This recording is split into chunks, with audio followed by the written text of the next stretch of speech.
మన ప్రభు అయిన యేసు క్రీస్తు నామములో మీ అందరికీ ప్రేమపూర్వకమైన వందనాలండి. దేవునికి మహిమ కలుగునుగాక.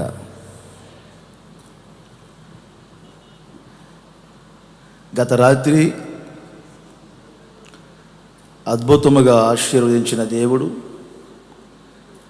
ఈ రెండవ రోజు ఉదయకాల సమయంలో అలాగే ఇప్పటి వరకు ఈ గుడారాల పండుగను ఆశీర్వదిస్తూ ఉన్నారు. దైవజనులు యేసన్న గారికి దేవుడిచ్చిన దర్శనం ప్రతి సంవత్సరం గుడారాల పండుగను ఆశీర్వాదంగా జరిగిస్తూ ఉన్నారు. మీరంతా కూడా కుటుంబాలుగా ఈ పండుగలో పాలు పొందటానికి, అనేకమైన ఆశీర్వాదాలు పొందటానికి ప్రభు సహాయం చేస్తూ ఉన్నారు. మన పితరులు కుటుంబాలుగా యెరూషలేములో జరిగే పండుగలో పాలు పొంది వారి మొక్కుబళ్ళు చెల్లించి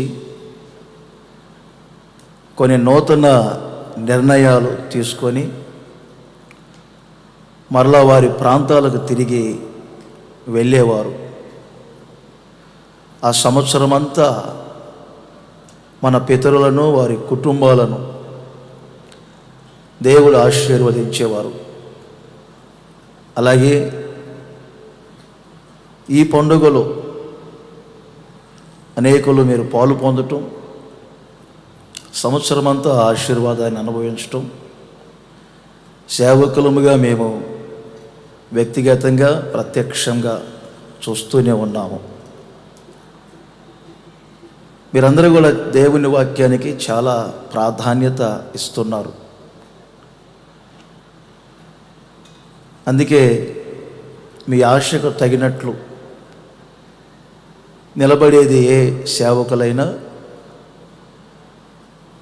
మీ అవసరాన్ని బట్టి పరిశుద్ధాత్ముడు మాట్లాడుతూ వస్తున్నారు. మరి ఈరోజు ఈ సమయంలో మీ అందరి కొరకు ప్రార్థన చేసినప్పుడు నా హృదయంలో ప్రభు ఉంచిన ఒక సందేశాన్ని మీతో పంచుకుంటున్నాను.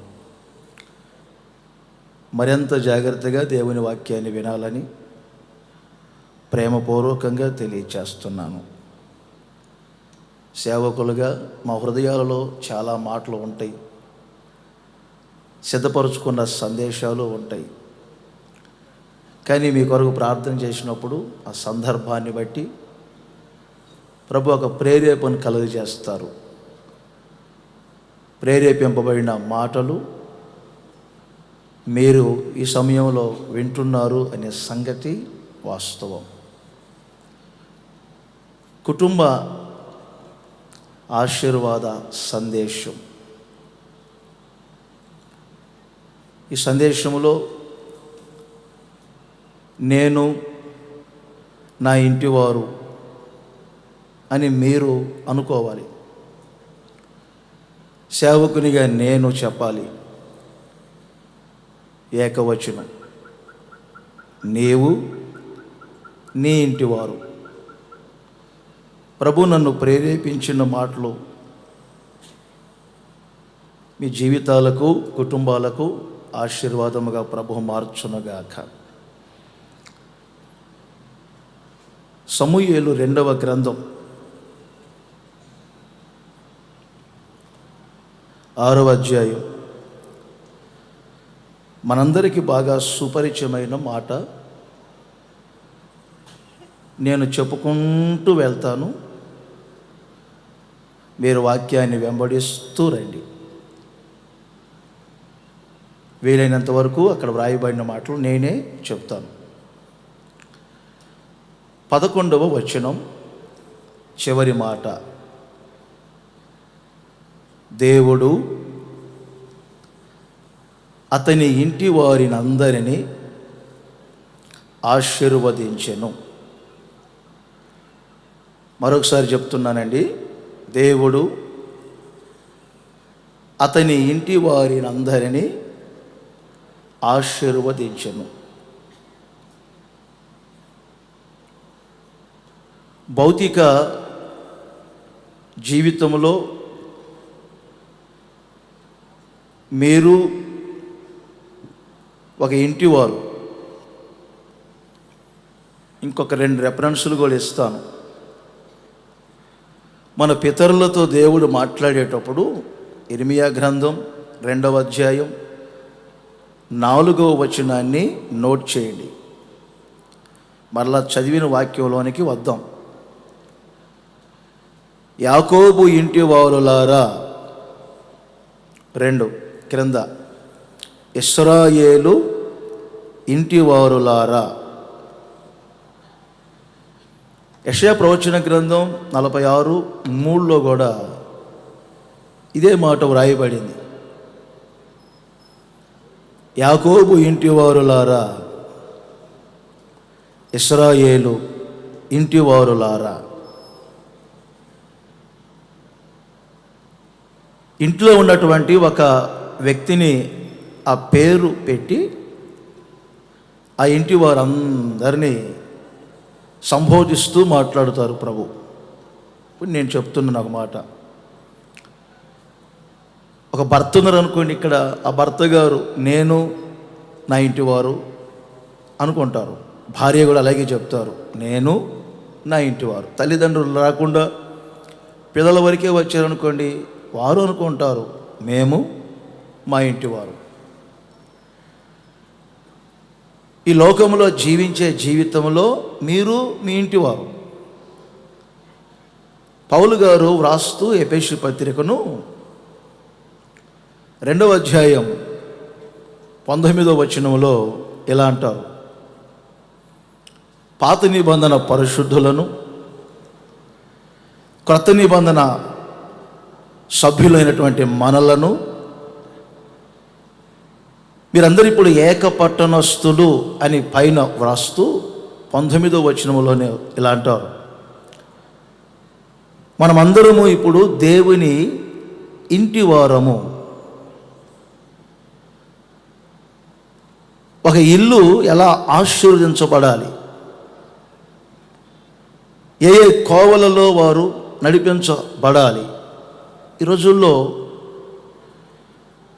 కుటుంబాలుగా ఉండట్లేదు. కుటుంబాలు ఆశీర్వాదానికి వ్యతిరేకంగా వారి జీవిత పయనం నడిపించబడుతూ ఉంది. కొన్ని కుటుంబాల గురించి బైబిల్లో నేను లేక వారి ఇంటిని గురించి చదివానండి.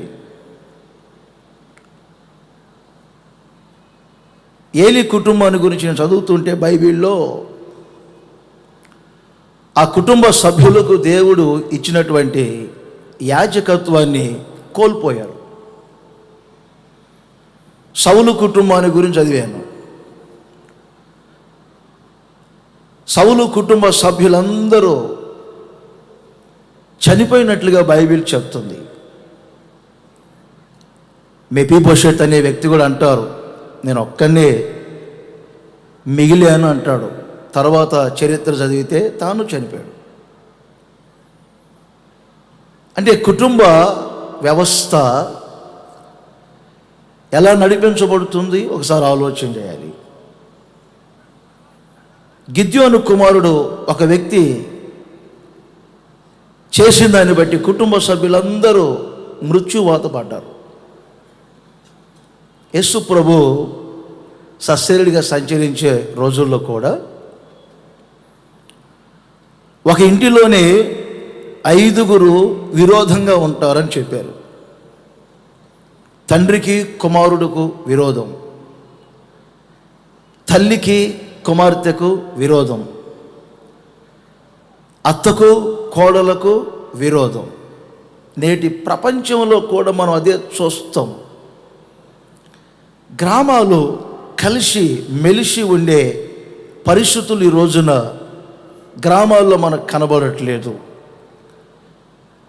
ఒకప్పుడు ఒక గ్రామానికి వెళితే అందరూ కలిసికట్టుగా ఉండేవారు. పార్టీలని చెప్పాలో వర్గాలని చెప్పాలో నా నోటితో నేను చెప్పటం కాదు, కానీ మీకు తెలుసు. కొన్ని గ్రామాలలో విభజనలు, పల్లెలలో చిన్న చిన్న వీధులలో విభజనలు,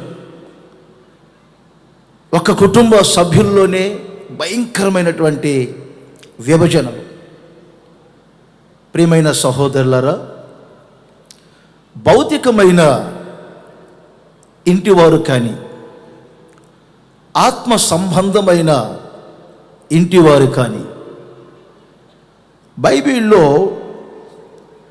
ఆ ఇంటివారు పొందుకున్న కొన్ని ఆశీర్వాదాలు మీతో పంచుకోవాలని కోరుకుంటున్నాను.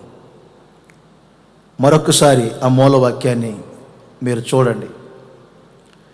దేవుడు అతని ఇంటి వారినందరినీ ఆశీర్వదించెను. మొదటిగా మీ ఇంటివారు ఆశీర్వదించబడాలి. ఇంటివారంటే ఎవరు? మీరే. సేవకులంగా అనేక చోట్లకి వెళ్తూ ఉంటాం. అనేక కుటుంబాలతో పరిచయాలు ఉంటాయి. ఒక సహోదరి చెప్తారు, నేనేమో తలుపులు వేస్తానండి, గాలి బయటకు పోకూడదనో లేక బయట గాలి లోపలికి రాకూడదనో, మా వారేమో కిటికీలు తెరుస్తారండి. భార్యాభర్తలు బాగుంటే పిల్లలు మరొకలాగా ఉంటారు. చెన్నైలో సేవ చేస్తున్నప్పుడు ఒక ఇంటికి వెళ్ళాను. ఆ ఇంట్లో ఉన్న యజమానుడికి ఏదో ఒక అపవిత్రాత్మ శక్తి చేత ప్రేరణ పడుతూ ఉంటే భయంకరమైన అనారోగ్యం. యేసు నామములో పో అని ప్రార్థన చేశాను. 4 రోజుల తర్వాత ఆయన బాగున్నారు. ఆయన భార్య అనారోగ్యానికి గురయ్యారు. ఆ భర్త గారికి ఏ రోగం వచ్చిందో అదే రోగం, ఆయన ఏ నష్టంలో ఉన్నారో అదే నష్టం. ఆమెకు ప్రార్థన చేస్తే ఆమె బాగున్నారు. 4 రోజుల తర్వాత పెద్ద కుమారుడు మరలా అనారోగ్యానికి గురయ్యాడు. మీకు అర్థమవుతుందా? భర్తలో నుండి భార్యలోనికి, భార్యలో నుండి ఏమండి కుమారుల్లోనికి ఒక అపవిత్రాత్మ శక్తి కుటుంబీకులందరిలో ప్రవేశించటం. భర్త బాగుంటే భార్య వైపున ఆశీర్వాదంలే, భార్య బాగుంటే భర్త వైపున కుటుంబంలో ఆశీర్వాదం లేదు. ఆ మధ్య వెస్ట్ గోదావరి నుంచి ఒక కుటుంబ సభ్యులు వచ్చి చెప్పారు, భార్యాభర్తలం ఉద్యోగస్తులమండి, నెలకు 2 లక్షలు సంపాదిస్తాం, మాకు ఒకే కుమారుడు, చాలా గాఢముగా ప్రేమించాం, గారాభంగా పెంచుకున్నాం, 10th క్లాస్ వరకు బాగానే చదువుకున్నారు. 10thలో 6 సార్లు ఫెయిల్ అయ్యాడు. మరలా ఫీజు కట్టి వ్రాయించాం. మొత్తం మీద ఇంటర్లో జాయిన్ చేశాం. ఇంటర్ చదివాడు. డిగ్రీలో జాయిన్ చేద్దామంటే ఇక చదువుకోవట్లేదు. మరి ప్రస్తుతం ఏం చేస్తున్నారు అని నేను అడిగాను. టీటీ జాబ్ చేస్తున్నారండి. టీటీ జాబ్ ఏంటన్నా నేను. మొదటి టీ ఏమో తినటం అంట, రెండవ టీ ఏమో తిరగటం అంట. టీసీ చూసా కానీ టీటీ చూడాల నేను. ఆ కుమారుని బట్టి ఏమని గౌరవముగా బ్రతకవలసినటువంటి వ్యక్తులు లోపల కన్నీళ్ళు. ఆఫీసులో కానివ్వండి, తాను చేసే ఆ ఉద్యోగ శాఖలో గౌరవంగా బ్రతికే వ్యక్తి. ఇదే సమూయేలు గ్రంథం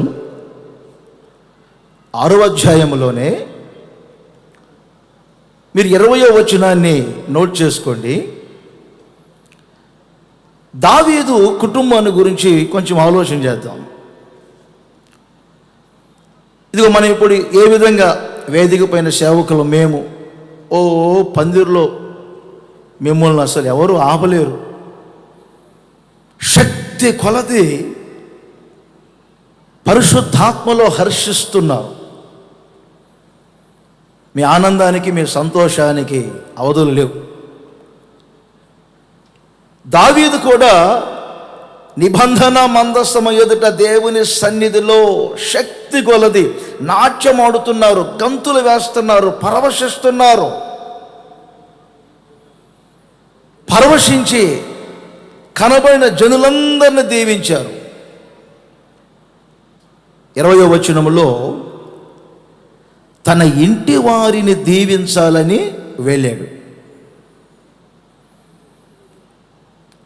ఆ ఇంట్లో ఒక వ్యక్తి ఉన్నారు చూడండి. ఆయన దీవించాలని కోరుకున్నా ఆ దీవెనకు ఆమె పాత్రురాలుగా లేరు. జీవితం ఎగతాళిగా మారిపోయింది. దావీదును ఎగతాళి చేయటం, ఆయన మనసులో ఉన్నదేమో నా ఇంటి వారిని దీవించాలని. ఇంటికి వెళ్ళేసరికి సహకరించని మీకాలు. కొన్నిసార్లు ప్రార్థనకు వచ్చి ప్రార్థనా మందిరంలో అభిషేకించబడి సంతోషించి గాంతులు వేసి పరవశించుకుంటూ ఇంటికి వెళ్తారు. ఆ మారని భర్తను బట్టి పిల్లలను బట్టి మనసు ఒక్కసారి కృంగిపోతూ ఉంటుంది. కారణం ఏంటంటే ఒకరు మారి ఒకరు మారక, లేక ఒకరు ఆశీర్వించబడి మరొకరు ఆశీర్వదించబడక. మీ కొరకు ప్రార్థన చేసినప్పుడు వర్తమానాల ద్వారా ప్రభువా మీ ప్రజలను మీరు దర్శించండి అని వేడుకున్నాం. నా మట్టుకు నేను ఏ సేవకు నిలబడినా ఆ వర్తమానం ద్వారా ప్రజలను ఆశీర్వించండి. నిశ్చయముగా చెప్తున్నాను, మీరు మీ ఇంటి వారందరూ ఆశీర్వదించబడుదురుగాక, ఆశీర్వదించబడుదురుగాక. ఏ సందేహము లేదు. నిశ్చయముగా ఇక మీదట జకర్యాలో మనం చదువుతాం తర్వాత, ఇప్పుడు కాదులేండి, ఇంటికి వెళ్ళిన తర్వాత, శాపము ఇకను ఉండదు, శాపము ఇకను ఉండదు. యెరూషలేము నివాసులు నిర్భయముగా జీవించబోతూ ఉన్నారు. సంతోషించండి. మీరు, మీ ఇంటివారు, మీ కుటుంబం అంతా ఆశీర్వదించబడునుగాక. ఆశీర్వాదానికి మీరందరూ పాత్రులుగా మార్చబడుదురుగాక. ఇక్కడ మీరు ఉన్నప్పుడే కోరుకోవాలి, ప్రభువా నా ఇంటి వారందరినీ ఆశీర్వదించు, ఆశీర్వదించు, ఆశీర్వదించని మీరు కోరుకున్నప్పుడే మీ నోట వచ్చిన ఆ ఆశీర్వాదపు వచనం మీ పిల్లల మీద నిలిచి ఉండబోతుంది, మీ కుటుంబాల మీద నిలిచి ఉండబోతుంది, మీ కలిగిన సమస్తం మీద నిలిచి ఉండబోతుంది. నిశ్చయముగా ఒక సేవకునిగా చెప్తున్నాను, ఇక మీ చేతుల కష్టార్జితములో ఆశీర్వాదం ఉండబోతుంది. మీ వ్యాపార వ్యవస్థలో ఆశీర్వాదం ఉండబోతుంది. మీ ఉద్యోగ వ్యవస్థలో ఆశీర్వాదం ఉండబోతుంది. మీ పిల్లల విద్యా రంగములో ఆశీర్వాదం ఉండబోతుంది. మీ వ్యవసాయ రంగములో అన్ని కోణాలలో నా దేవుని ఆశీర్వాదం మీ మీద ఉండునుగాక, ఉండునుగాక, ఉండునుగాక, ఉండునుగాక. ఆశీర్వాదమునకు విరోధమైన ప్రతి కార్యం నా ప్రభు తొలగించునుగాక. ఆశీర్వించబడే స్థలానికి మీరు వచ్చారు. ఆదికాండములో మనందరికీ సుపరిచయమైన ఇంకో మాట చూడండి. 39వ అధ్యాయం 4-5 వచనాలు. చాలాసార్లు మనం చదువుకున్న సుపరిచయమైన మాటలే, సందర్భాన్ని బట్టి జ్ఞాపకం చేస్తున్నాను. పోతీఫరు ఇంట్లో యోసేపు ఉన్నాడు. ఏమండి, ఆ యోసేపును బట్టి పోతీఫరు ఇంటిని, ఇంటిలో ఉన్న వాటిని, అతనికి కలిగిన సమస్తము దీవించబడింది.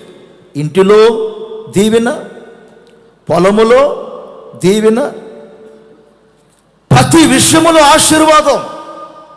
మీరు కోరుకోవాలి. మీ చేతి పనులు నేను ఆశీర్వదిస్తానని దేవుడు చెప్పారు. దేవుని ప్రజలు తలగానే ఉంటారు. మీకు ఒక రోషం రావాలి. ఈ ఆశీర్వాదాన్ని నేను ఎందుకు పొందుకోకూడదు? నా పిల్లలు ఎందుకు పొందుకోకూడదు? మా కుటుంబాలలో ఈ ఆశీర్వాదం ఎందుకు ఉండకూడదు? మీకు ఒక రోషం రావాలి. ఆశీర్వాదం విషయంలో ఎక్కడెక్కడ ఇంకా కొరతలుగా ఉన్నారో ఆ కొరతలన్నీ తీరిపోతాయి. తాటాకులతో ఇల్లు కప్పితేను ఇల్లు బాగా ఉంది, చల్లగా ఉందని నేను పైకి చూస్తాను, ఎవరో బాగా కప్పారని. నాతో ఒక ఆయన వచ్చాడు, కిందకు చూస్తూ బాగా కప్పలేదు అంటాడు. నేనేం పైకి చూస్తూ బాగా కప్పారంటాడు. ఆయన క్రిందకు చూసి బాగా కప్పలేదు అంటాడు. బాగా కప్పారో లేదో పైకి చూస్తే అర్థం కాదండి, క్రిందకు చూస్తే అర్థమైంది. అక్కడక్కడ ఆ ఎండ పొడలు మీకు అర్థమవుతుందండి. ఆశీర్వాదం ఉందని చెప్పుకుంటున్నారు, ఎక్కడో ఒక చోట పొడ. మంచి ఉద్యోగం చేస్తున్నామని చెప్పుకుంటున్నారు, ఏదో ఒక ప్రక్కన రోగం, ఏదో ఒక ప్రక్కన అప్పు సమస్య, ఏదో ఒక విషయంలో కృంగిపోవటం. అది ఏ వ్యవస్థ మీకు తెలుసు. కర్మలు చాచి ఆశీర్వదించగల సర్వశక్తి కలిగిన దేవుడు ఈ గుడారాల పండుగలో మీ ఒక్కొక్కరిని ఆశీర్వదించునగాక. మీరు చెప్పబోతున్నారు, రాబోయే రోజులు ఈ గుడారాల పండుగ ద్వారా మా ఇంటి వారందరినీ దేవుడు ఆశీర్వదించెను, ఆశీర్వదించెను, ఆశీర్వదించెను, ఆశీర్వదించెను. పోతీఫర్ ఇంటిని ఆశీర్వించిన దేవుడు మిమ్మల్ని ఎందుకు ఆశీర్వించడు? మొదటిగా మీ ఇంటి వారందరూ ఆశీర్వదించబడాలి. అపోస్తుల కార్యములు 18వ అధ్యాయం. మనం కొన్ని చోట్ల బైబిల్ చదువుతూ ఉంటే 1-2 వచనాలలోనే కొందరి గురించి వ్రాయబడింది. ఆ 1-2 వచనాలలో వ్రాయబడినటువంటి ఆ చిన్న వచనాలలో ఉన్నటువంటి వారి యొక్క ఆశీర్వాదం లేక వారి అనుభవాలు వేరుగా ఉంటాయి. అధ్యాయాలు కొంతమంది గురించి వ్రాయబడింది, చదువుకోవటానికి అంత ఇంపుగా ఉండవు. 1-2 వచనాల్లోనే కొందరి గురించి వ్రాయబడింది. పూర్వం కానీ తర్వాత కానీ పెద్దగా వారి గురించి ఉండదు. కానీ ఆ ఒక్క వచనములో ఒక మంచి మాట మనం గమనిస్తాం. ఇక్కడ 18వ అధ్యాయం 8వ వచనములో చూడండి, పౌలు గారి యొక్క మిషనరీ ప్రయాణంలో కొరింథీ పరిసర ప్రాంతాలకు వెళ్తున్నారు. ఆ ప్రాంతాల్లో సేవ చేస్తున్నారు. ఆ ప్రాంతంలో చాలా ప్రతికూలత. అకుల్లా ప్రిస్కిల్లా అనే వ్యక్తుల్ని పరిచయం చేసుకొని 6 నెలలు ఇల్లు అద్దెకి తీసుకొని డేరాలు కుట్టుకుంటూ కొరింథీ సంఘాన్ని స్థాపించారు పౌలు గారు. అక్కడ ఒక వ్యక్తి పరిచయం అయ్యారు. ఆయన పేరు క్రిస్పు. చెప్పండి ఏంటి? ఆ 8వ వచనంలో చివరి మాట నోట్ చేసుకోండి. ఏమని రాయబడిందంటే, అతని ఇంటి వారందరూ దేవుని యందు విశ్వాసముంచిరి. అతని ఇంటి వారందరూ దేవుని యందు విశ్వాసముంచారు. గుండె మీద చేసుకొని ఎవరైనా చెప్పగలుగుతారండి? నా ఇంటి వారందరూ దేవుని యందు విశ్వాసం ఉంచారు అని చెప్పగలుగుతారండి?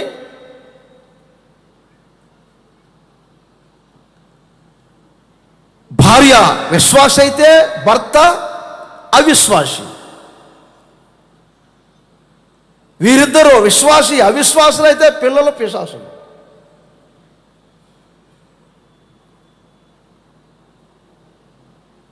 క్రిస్పు అనే పేరు 2 చోట్ల వ్రాయబడింది. పౌలు గారు నా నామములో అనేకులు బాప్తిస్మం పొందారు అని చెప్పుకునేటట్లు కాకుండా, నేను పెద్దగా బాప్తిస్మాలు ఇవ్వలేదు, క్రిస్పు అనే ఒక వ్యక్తికి ఇచ్చాను, గాయి అనే ఒక వ్యక్తికి ఇచ్చానని కొరింథీయులకు రాసిన మొదటి పత్రిక 1వ అధ్యాయం 15వ వచనంలో వ్రాయబడింది. ఈ పేరు 2 చోట్లే వ్రాయబడింది. క్రిస్పు అనే ఒక వ్యక్తి, ఇతని ఇంటి వారందరూ దేవుని యందు విశ్వాసం ఉంచారు. ఒకటి, మీ ఇంటి వారు ఆశీర్వించబడాలి. రెండవది, మీ ఇంటి వారు దేవుని యందు విశ్వాసం ఉంచాలి. విశ్వాసములో ఎన్నో ఆశీర్వాదాలు ఉన్నాయి. విశ్వసించేది ప్రభువైన యేసుక్రీస్తును గూర్చి, లోకాన్ని కాదు విశ్వసించేది, లోకములో ఉన్న వాటిని కాదు, ప్రభువైన యేసుక్రీస్తును ఆయన ప్రభువుని నోటితో ఒప్పుకొని హృదయములో విశ్వసించాలి. ఎందరో విశ్వాస వీరులు ఉన్నారు. అసలు యేసుప్రభు అంటారు, ఒక ఆవగింజంత విశ్వాసం ఉంటే చాలు, ఒక పెద్ద పర్వతాన్నైనా మీరు మీ విశ్వాసము ద్వారా సముద్రంలో పడమంటే పడుతుంది.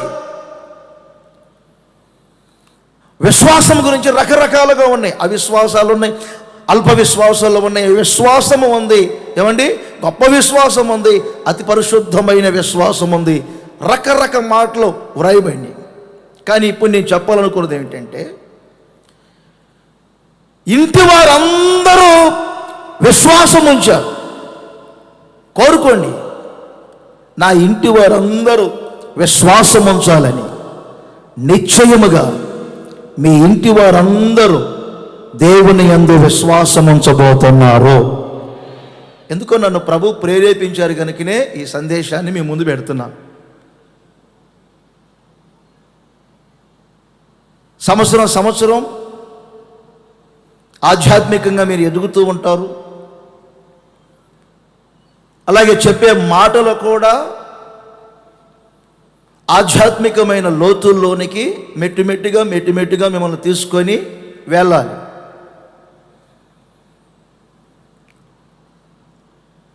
పాఠశాలలో చెప్పే పాఠాలు వేరుగా ఉంటాయి, కళాశాలలో చెప్పే, కాలేజీలో చెప్పే పాఠాలు వేరుగా ఉంటాయి. బైబిల్లో కూడా ప్రారంభ దశలో ప్రాథమిక సందేశాలు వేరుగా ఉన్నాయి.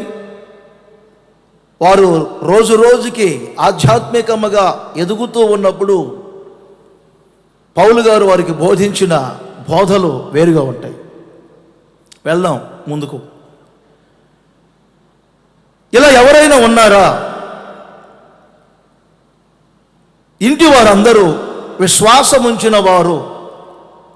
తిమోతి 2వ పత్రిక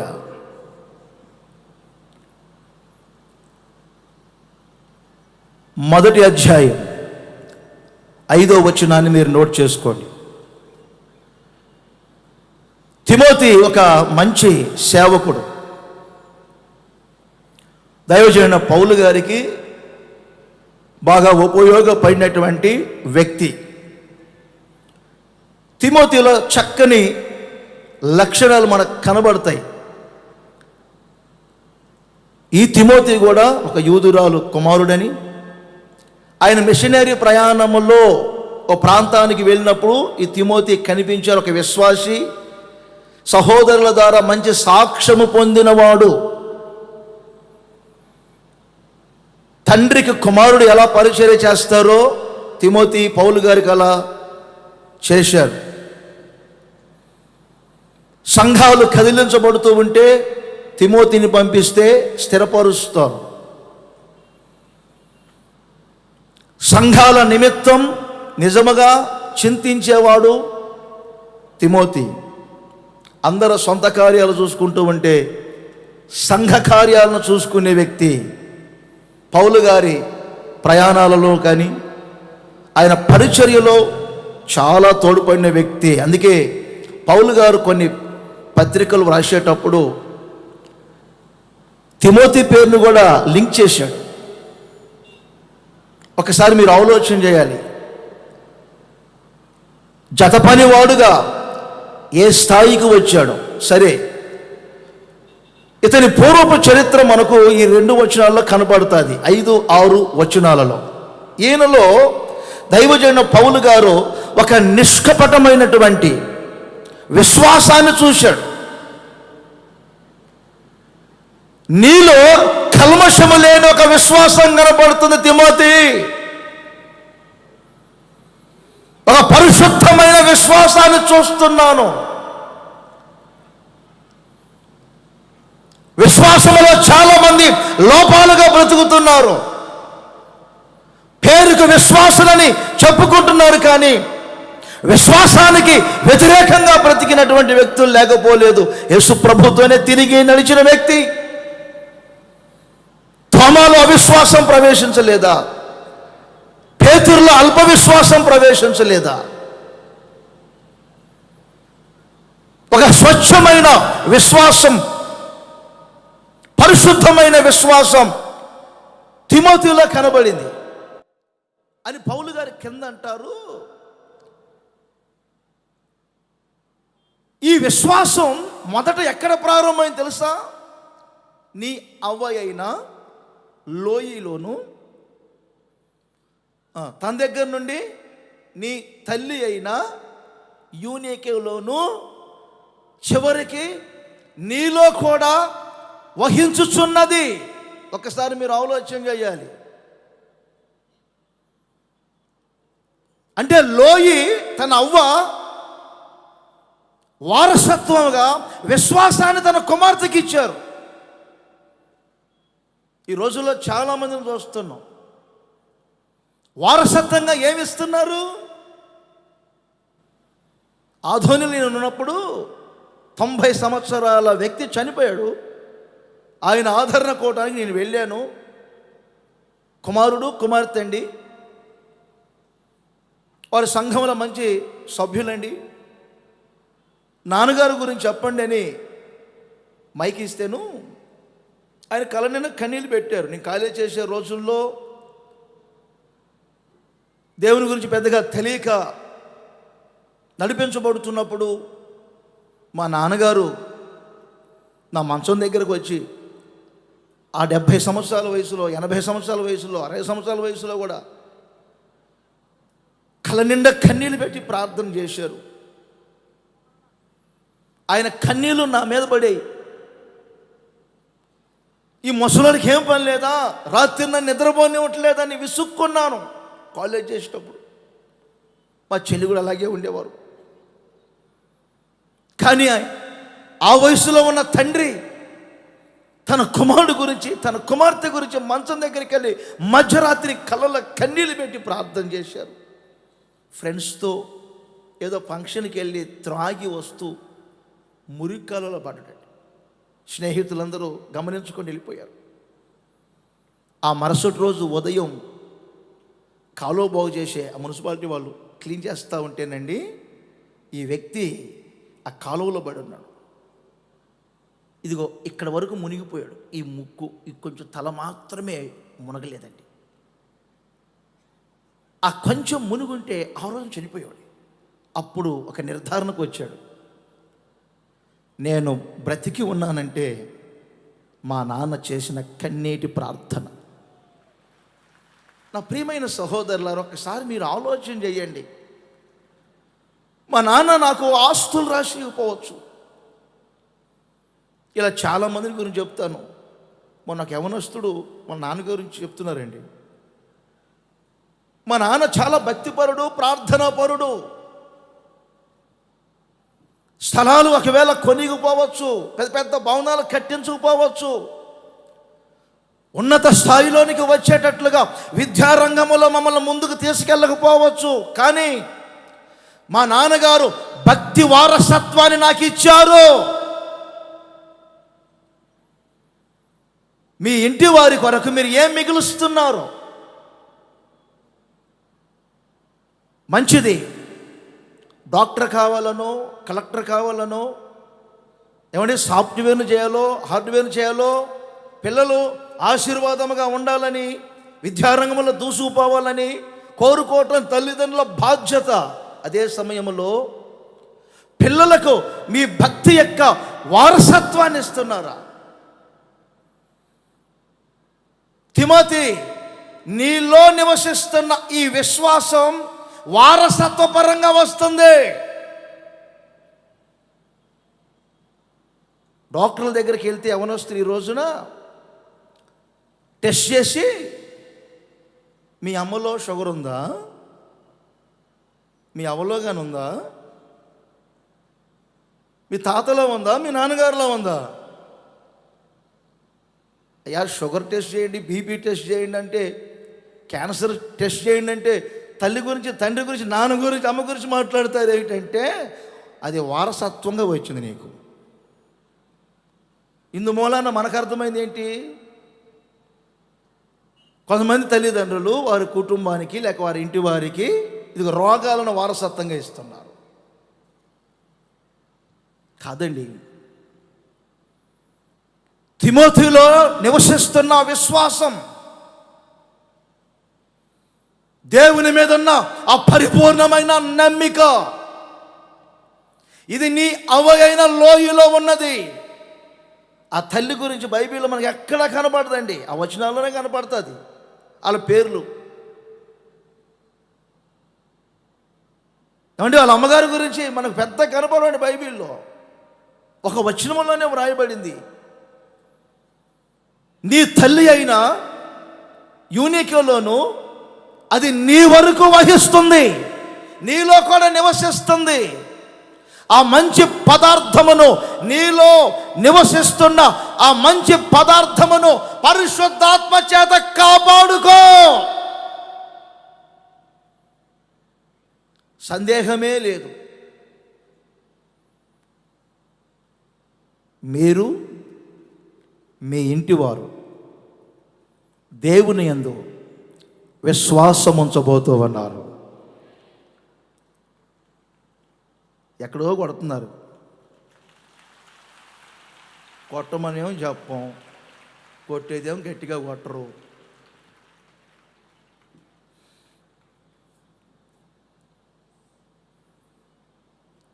విశ్వసించండి, మీ పిల్లల్లో విశ్వాసాన్ని చూడబోతున్నారు. విశ్వసించండి, మీ కుటుంబంలో విశ్వాసాన్ని చూడబోతున్నారు. ఇప్పుడు అబ్రహాం గారు ఉన్నారు. హెబ్రీ పత్రిక మనకు తెలుసు కదండి. 11వ అధ్యాయంలో 9వ వచనాన్ని మీరు నోట్ చేయండి. అబ్రహామును ఆ వాగ్దానములకు సమాన వారసులైన ఇస్సాకును, చెప్పండి, యాకోబును ఎక్కడ నివసించారు? గుడారములలో నివసించుచున్నారు. ఇప్పుడు అబ్రహాము తన కుమారుడైన ఇస్సాకుకి ఇచ్చిన వారసత్వం ఏమిటి? గుడారం కాదు, అక్కడ విశ్వాసం అనే వారసత్వాన్ని ఇచ్చారు.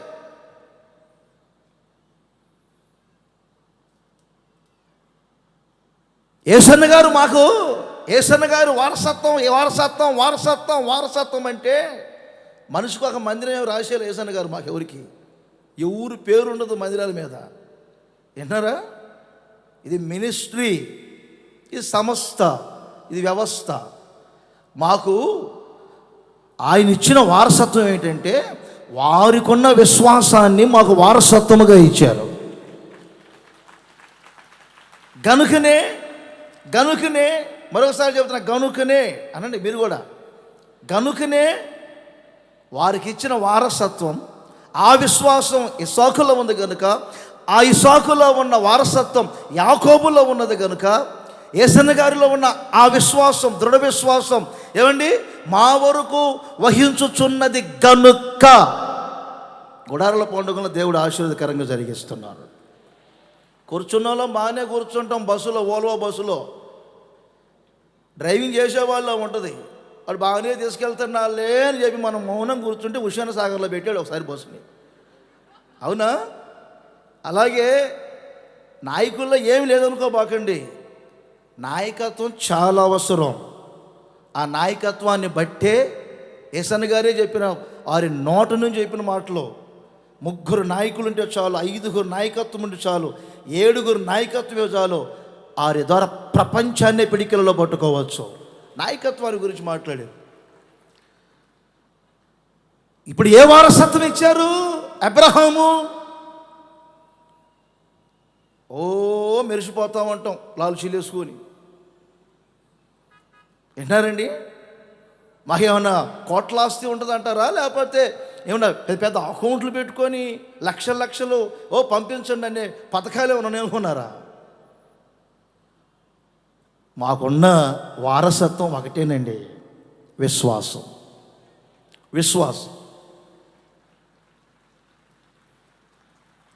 దేవుడు మీ ఇంటి వారందరినీ దేవుని యందు విశ్వాసము గలవారుగా మార్చునుగాక. అపోస్తుల కార్యములు 16వ అధ్యాయం 30వ వచనము నుండి నోట్ చేసుకోండి 33వ వచనం వరకు. ఇక్కడ కూడా మనకు ఆ సందర్భంలోనే కనిపిస్తారు ఒక వ్యక్తి. ఈ ప్రస్తావన గత రాత్రి కూడా మనం కొంచెం ధ్యానించాం, చెరసాల వరకు వెళ్ళాం. ఆ తర్వాత ఇప్పుడు వెళ్దాం. పెద్ద భూకంపం వచ్చింది కదా, చెరసాల పునాదులన్నీ అదిరాయి కదిలాయి, సంఖ్యలు ఊడిపోయినాయి కదా. ఆ చెరసాల అధిపతి ఒక వ్యక్తి ఉన్నాడు. ఆ అధిపతి లేక ఆ నాయకుడు ఖైదీలందరూ పారిపోయారా అని వెతుక్కుంటూ వస్తే అప్పుడు పౌలు గారు చెప్పారు, బాబు నీ కద్దీసుకొని నిన్ను నీవు చంపుకోవాల్సిన అవసరం లేదు, మేమందరం ఇక్కడే ఉన్నాం. ఆ చెరసాల నాయకునికి, ఆ అధిపతికి ఆశ్చర్యం, ఇన్ని రోజుల నుంచి నేను డ్యూటీ చేస్తున్నానే, ఎంతోమంది ఖైదీలు ఇక్కడికి వస్తున్నారే, ఏ రోజు మేము చూడని ఒక మహత్తరమైనటువంటి కార్యాన్ని ఈరోజు మేము చూశాము. ఇది ఎలా సాధ్యం? మేము సంఖ్యలు వేస్తే మరలా మేమే తీయాలి. మీ చేతికి సంఖ్యలు లేకుండా ఎలా మీరు ఇప్పుడు స్వేచ్ఛగా ఒక విడుదల పొందిన వ్యక్తులుగా కనబడుతున్నారు? ఇది ఎలా జరిగింది? అందరికీ ఆశ్చర్యం, ఇది ఎలా జరుగుతుంది? మేము కారులో వస్తున్నప్పుడు కూడా అనుకుంటున్నాను, ఇది ఎలా జరుగుతుంది? అనుకున్నది ఏమిటి, జరుగుతుంది ఏమిటి?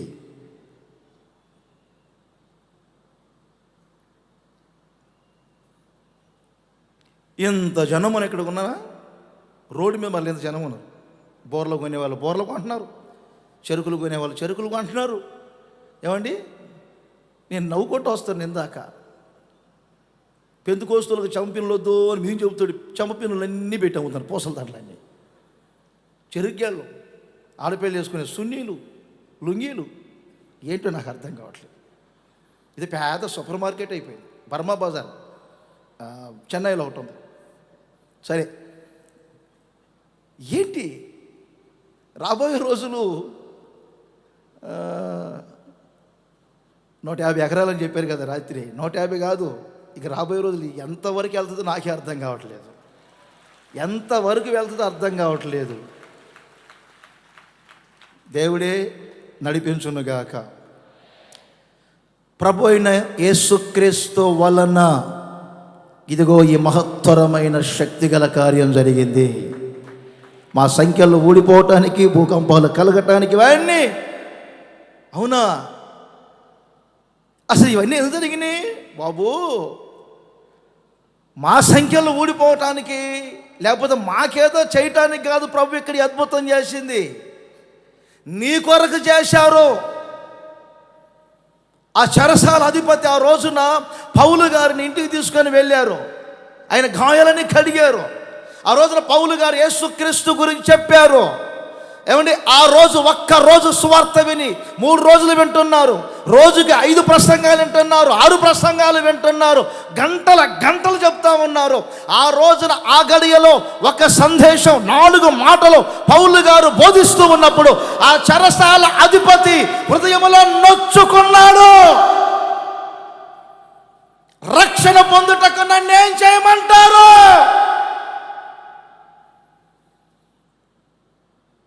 ఎన్ని రోజులండి? ఓ 10 సార్లు గుడాల పండుగకు వచ్చారా? ఓ 3 సంవత్సరాల మందిరంలో కనిపెట్టారా? పూర్వపు చరిత్ర ఏమైనా ఉందా? తర్వాత చరిత్ర ఉందా ఆయన గురించి? అక్కడ ఒక్కసారి కనపడతారు, మనకు కనపడరు.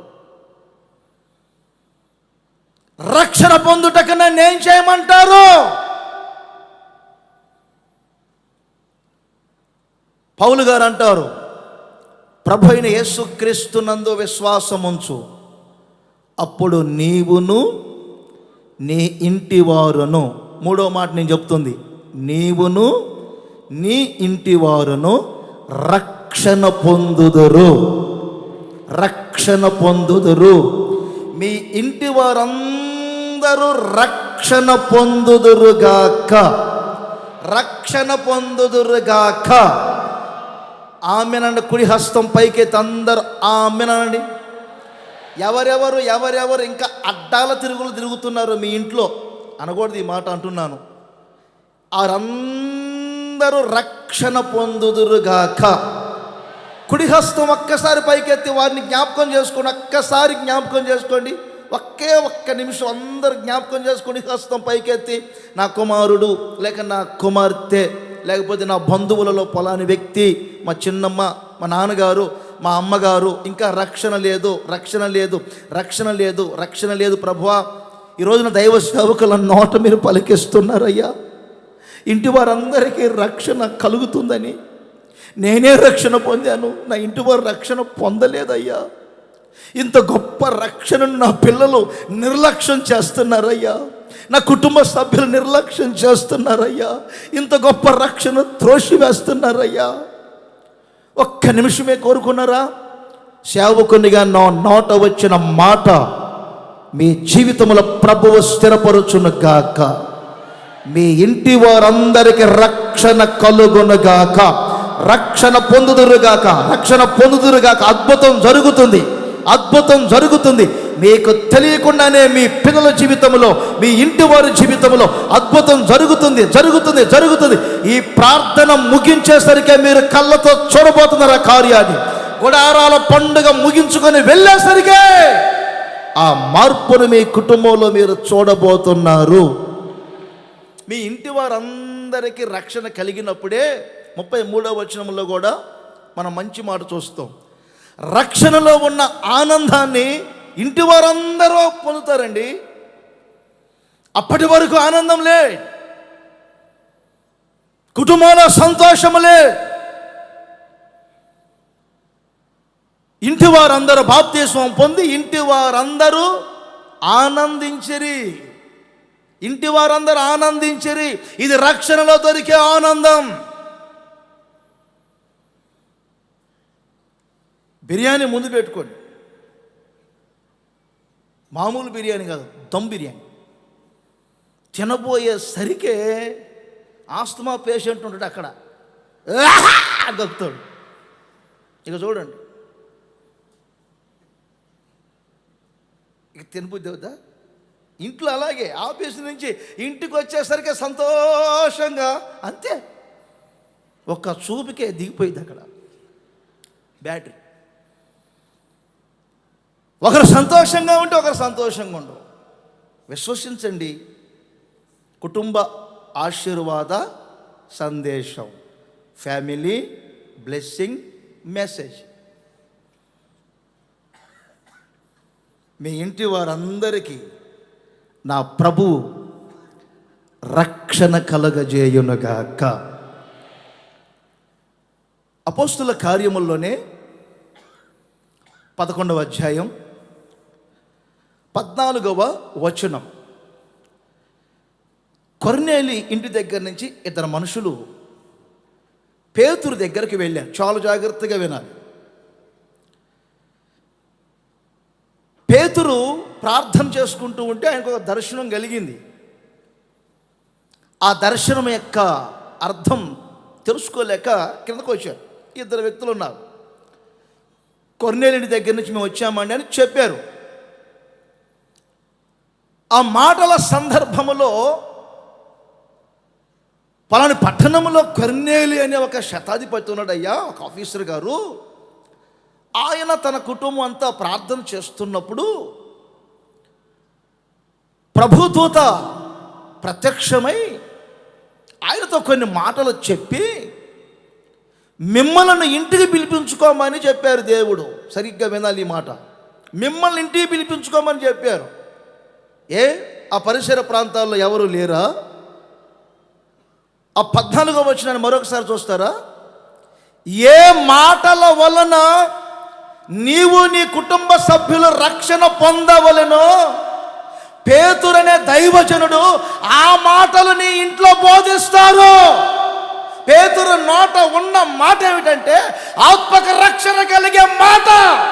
వివాదాలు పుట్టించే మాట కాదు, కలవరాలు పుట్టించే మాట కాదు, మనుషులను భ్రమపెట్టే మాట కాదు, కృంగజేసే మాటలు కావు, చక్కని మాటలు కాదు, యుక్తి కలిగిన మాటలు కాదు, లోక సంబంధమైన మాటలు కాదు, భౌతిక దేహాన్ని అగపరుచుకుంటూ చెప్పే మాటలు కాదు, తన్ను తాను అగపరుచుకుంటూ చెప్పే మాటలు కాదు. కొందరు బోధిస్తూ ఉంటే నేను అనకూడదు అంటున్నాను. ఒక దైవజనుడు 3 రోజులు సభలు పెట్టారు. మొదటి రోజు 5,000 మంది వచ్చారు ఆయన ప్రసంగం వినాలని. ఆయన ప్రసంగానికి 2వ రోజు 1000 మంది వచ్చారు. ఆ 2వ రోజు ప్రసంగానికి ఆ 3వ రోజు ఆయనతో వచ్చిన టీం తప్ప ఎవరు లేరు. ప్రతి మాట విమర్శ. ప్రజలు వచ్చింది ఎందుకు? ప్రజలకు అవసరమైంది ఏమిటి? చక్కని మాటల చేత, యుక్తి కలిగిన మాటల చేతన ఈ రోజున ప్రపంచవ్యాప్తంగా ప్రజలు ఏ మాటలు వింటున్నారు? నేను అనకూడదు, కల్పనా కథల వైపు తిరిగే కాలం. కొర్నేలి ఆ ప్రతిష్ట కలిగిన దైవజనుని పిలిపించుకో పేతుర్ని. ఎందుకండి? ఏ మాటల వలన నీ ఇంటి వారందరూ రక్షణ పొందవలెనో ఆ మాటలు ఆయన నీ ఇంట్లో బోధిస్తాడు. ఇదిగో ఈ గుడారుల పండుగలో ఆ మాటలను ప్రభు మీకు వినిపిస్తూ ఉన్నారు. సందేహమే లేదు, ఆ మాటలను ప్రభు మీకు అందిస్తున్నారు. మీ ఇంటి వారందరికీ ఆయన రక్షణ కలగజేయునుగాక. రక్షణ అనేది ఆత్మకు సంబంధించినది. హెబ్రీ గ్రంథకర్త అంటారు, 10వ అధ్యాయం 37వ వచనం నుండి 40వ వచనం వరకు మీరు తర్వాత నోట్ చేసుకోండి. కాలము చాలా సంకుచితంగా ఉంది. వచ్చుచున్న వ్యక్తి ఆలస్యం చేయకుండా వస్తారు అని చెప్పుకుంటూ ఏమండి పౌలు అంటారు, ఆత్మను రక్షించుకొనుటకు మనము వెనుకకు తీయువారము కాం. రక్షణ అనేది ఆత్మకు సంబంధించినది. రక్షక వాహనాలు తిరుగుతూ ఉన్న చూడండి రోడ్డు మీద, మనల్ని కాసేపు జాగ్రత్త పరచడానికి. అది పొయ్యిలో ఖాళీ అయిపోయారు, తప్పించారు, ప్రమాదంలో నుంచి బయటపడ్డారు. ఇది భౌతికమైనటువంటి కాపుదల, భౌతికమైన రక్షణ ఇది. కానీ యేసు ప్రభు ఇచ్చే రక్షణ ఆత్మకు సంబంధించినది. ఆత్మక చావులే ఉంటే ప్రభుతో ఉండాలి యుగయుగాలు, లేక వేదనకరమైన స్థలానికి వెళ్ళాలి. ఆత్మను రక్షించటానికే యేసుక్రీస్తు లోకానికి సశరీరిగా వచ్చారు. ఆయన రక్షకుడు. ఆయన అనేక సుబోధలు చేశారు, అద్భుతాలు చేశారు. ఈ బోధలను ఎందుకు చేశారు తెలుసండి? అద్భుతాలు ఎందుకు చేశారు తెలుసండి? వాక్యం స్థిరపడాలి, ఆ వాక్యము ద్వారా ఆత్మరక్షణ పొందాలి. ఇంకా రక్షణకు దూరంగా ఉన్నారా? ఏదో వచ్చాము వెళ్ళాము అన్నట్లుగా ఉంటున్నారా? మీ ఆత్మను రక్షించుకోవటానికి సిద్ధపడుతున్నారా? మనందరి నోట పెద్దగా వాడబుద్ధి కాదు ఒక ఆమె గురించి. ఆమె పేరు అనగానే ఆమె వృత్తిని గురించి మాట్లాడతారు. రాహాబు. ఇద్దరు దైవజనులు ఆ ఇంట్లోకి వెళ్ళారండి. వారి నడవడి, వారి ప్రవర్తన అంతా ఆమె చూశారు. వీరు దైవ సేవకులని గుర్తించారు. అందరి దగ్గరలాగా ప్రవర్తించలేదు, మెలకలు తిరగలేదు ఆ మనిషి. మెలకలు తిరుగుతారు. ఎక్కడ తిరుగుతారు? యేసన్న గారి రోజుల్లో ఒక ఆమె వచ్చి, నేను రోడ్డు మీద వెళ్తా ఉంటే యేసన్న గారు కుక్కలన్నీ నా వెంటనే పడుతున్నాయి అండి అన్నదట. ఆ ప్రక్కన ఇంకొక పాప ఉందంట. ఆ పాప చెప్పారంట, ఆ అమ్మాయి వెంటే పడతారండి. నీ వెంట పట్టలేదా? నా వెంట పడరండి. ఆ పిల్లంటే కుక్కలా? చాలాసార్లు ఆ వీధుల్లో మేము వెళ్ళాం వచ్చాం, కుక్కలు అసలు లేవంటే, కుక్కలండి కుక్కలు కాదు కుర్రోళ్ళు అన్నదంట ఆ పిల్ల. అన్న ఆయన కాబట్టి అన్నారు, మేము అనలేం. నువ్వు ఈ వేషం వేసుకొని ఒళ్ళంతా కనపడే వస్త్రాలు ధరించుకొని ఊరేక్కుంటూ వెళ్తే పడుకొని ఎలా ఉంటారు? కొంచెం జాగ్రత్త పడొద్దా? కొంతమందికి అర్థం కాదు. అందుకే దైవ సేవకులను గమనించిన ఈ సహోదరి, వీరు పరిశుద్ధులు, దైవ సేవకులను గమనించి వారి దగ్గర ఆమె వృత్తిని గురించి మాట్లాడలేదు, ఆమె వేషాల గురించి మాట్లాడలేదు. ఆమెను వారిని దాచి శత్రువుల బారిని తప్పించి ఆమె ఒక చిన్న విన్నపం కోరుకున్నారు. తప్పనిసరిగా ఎరుకో పట్టణం మీదకి మీరు వస్తారు. ఈ ప్రాకారాలన్నీ కూలిపోతాయి.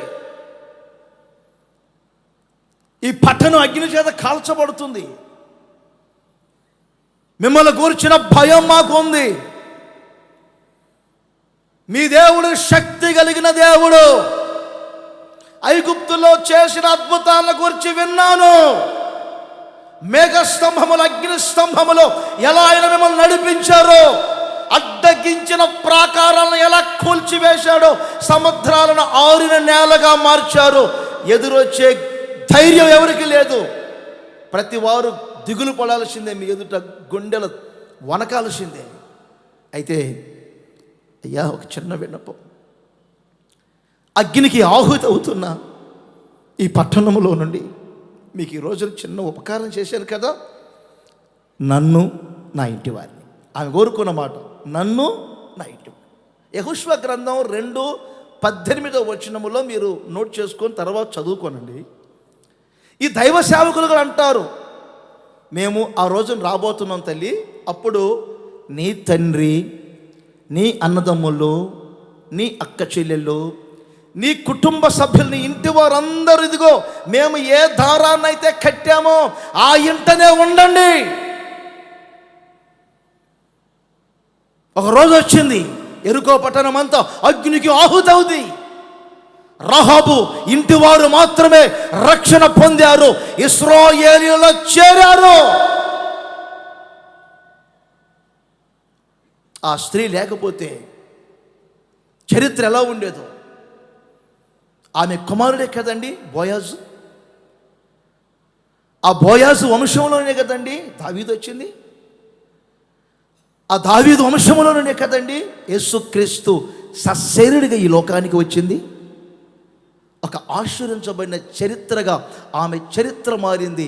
ఆ రోజున ఆమె తన ఇంటి వారందరికీ రక్షణ కోరుకుంది. నా ప్రియమైన సహోదరులారా,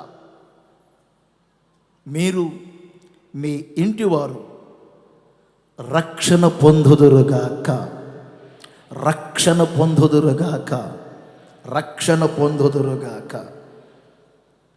మీ గుణగణాలను బట్టి, మీ పిల్లలకు కూడా రక్షణ కలుగుతుంది. గుణవతి అయిన స్త్రీని గురించి వ్రాయబడింది సామెతల గ్రంథంలో 31వ అధ్యాయం 21వ వచనం. నోట్ చేసుకోండి. ఆమె ఇంటి వారందరూ రక్తవర్ణ వస్త్రములను ధరించినవారు. అంటే రక్తవర్ణ వస్త్రములను ధరించిన వాడంటే అంటే ఏమండి, వస్త్రానికి మరొక పేరుంది, రక్షణ. ఆ రక్షణే వస్త్రం. మీ సుగుణాలను బట్టి మీ ఇంటి వారందరికీ నా ప్రభు రక్షణ కలుగజేయునుగాక.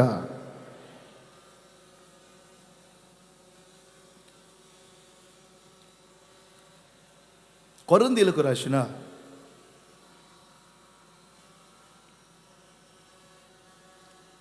మొదటి పత్రిక 16వ అధ్యాయం 15వ వచనాన్ని మీరందరూ నోట్ చేయండి. కొరింథీయులకు రాసిన మొదటి పత్రిక 16వ అధ్యాయం 15వ వచనం. స్టెఫన్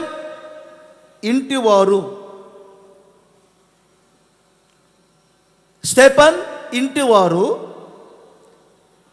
అఖయ యొక్క ప్రథమ ఫలమై ఉన్నారు.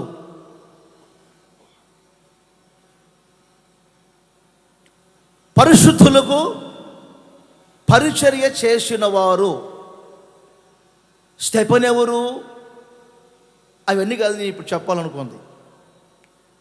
సందేశంలో మీరు గమనించాల్సిన సారాంశం, స్టెఫన్ ఇంటి వారు అఖయ యొక్క ప్రథమ ఫలమై ఉన్నారు. అంటే ఇప్పుడు స్టెఫన్ ఇంటి వారు ప్రథమ ఫలముగా ఉన్నారు. ఒకటి చెప్పానండి, ఇంటి వారు ఆశీర్వించబడాలి. రెండవది కూడా మనం వివరించుకున్నాం, ఇంటి వారందరూ విశ్వాసం ఉంచాలి. మూడవది కూడా ధ్యానించుకున్నాం, ఇంటి వారందరికీ రక్షణ కలగాలి. మంచిది. ఈ 4వ విషయం గమనించండి. స్టెఫన్ ఇంటి వారు అఖయ యొక్క ప్రథమ ఫలమై ఉన్నారు. పౌలు గారు కొన్ని సంఘాలు కొన్ని ప్రాంతాల్లో స్థాపిస్తున్నప్పుడు అక్కడ కొందరిని బట్టి సంఘం స్థాపించారు. ఇంకొక వచనాన్ని కూడా నోట్ చేస్తారా? రోమాపత్రిక 16వ అధ్యాయం 5వ వచనం. ఆసియాలో క్రీస్తునకు ప్రథమ ఫలముగా ఉన్నటువంటి ఏ నెట్టు? ఎపైనెట్టు. అమ్మా, ఏ నెట్టు అమ్మా? ఇక్కడ ఆసియాలో ఒక వ్యక్తి ప్రథమ ఫలముగా ఉన్నారు. అక్కడ అఖయాలో ఒక వ్యక్తి, ఒక కుటుంబం అంతా ప్రథమ ఫలముగా ఉన్నారు. ఆలోచించండి. ప్రథమ ఫలం.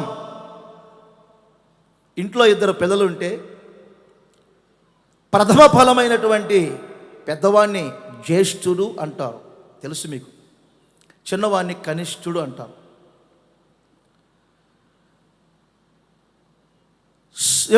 బైబిల్ పరంగా కొంచెం మనం ఆలోచించాలి. ప్రథమ ఫలం అంటే ఏమిటి? మీ ఇంటివారు ప్రథమ ఫలముగా ఉండాలంటే ఏమండి, ఏం చెయ్యాలి? అసలు ప్రథమ ఫలముగా ఉండటం అంటే ఏమిటి? ఈ రోజున హోసన్నా మినిస్ట్రీలో వేల సంఘాలు స్థాపించబడుతున్నాయి. 1గా 2గా స్థాపించబడిన సంఘాలు 10గా 15గా 20గా. యేసన్న గారు ఉన్న రోజుల్లో వందల సంఖ్యలో ఉన్నాయి. ఈ 8-9 సంవత్సరాలలో అది ఇంకొంచెం సంఘాలు ఇంకా అనేక చోట్ల స్థాపించబడుతున్నాయి. యేసన్న గారు ఉన్న రోజుల్లో కానివ్వండి, ఈ రోజుల్లో కానివ్వండి, ఒక జిల్లాలో, మండలంలో, ప్రాంతంలో సేవ ప్రారంభించినప్పుడు ప్రప్రథమగా అక్కడ ఒక కుటుంబం పరిచయం అవుతుంది. ఆ కుటుంబాన్ని బట్టి సేవకులంగా అక్కడికి వెళ్ళటం, ఏదో బుధవారం అని, ఆదివారం సాయంకాలం అని వారి ఇంట్లో కూడికలు ఏర్పాటు చేయటం, ఆ తర్వాత 10 మంది 20 మంది అక్కడ చేరటం, ప్రభు ఇచ్చిన ఆలోచనలు బట్టి అక్కడ సంఘం స్థాపించబడుతూ మనం ఈరోజు చూస్తున్నాం. ఎవరిని బట్టి ఏ గ్రామములో, మండలములో, ఏ జిల్లాలో సంఘము స్థాపించబడిందో, వసన్న మందిరాలు స్థాపించబడుతున్నాయో, ఆ కృతజ్ఞత మినిస్ట్రీ ఎప్పటికీ మర్చిపోదు.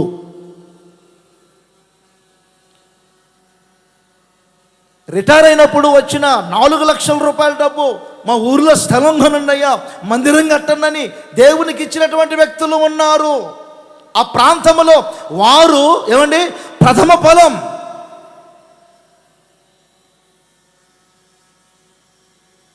ప్రస్తుత రోజుల గురించి చెప్తున్నాను. ఒంటి మీద ఉన్న బంగారం అంతా చేతికిచ్చి అమ్మి మా ఊర్లో స్థలం కొనండి ఏమండి చేసిన వ్యక్తులు లేకపోలేదు. ఆ కృతజ్ఞత వస్తున్న మినిస్ట్రీలో సేవకులు ఎప్పటికీ మర్చిపోరు. ఆ ఆశీర్వాదం తప్పనిసరిగా మీరు మీ కుటుంబాలు అనుభవిస్తారు. సరే, అసలు క్రైస్తవ జీవితంలో బైబిల్ పరంగా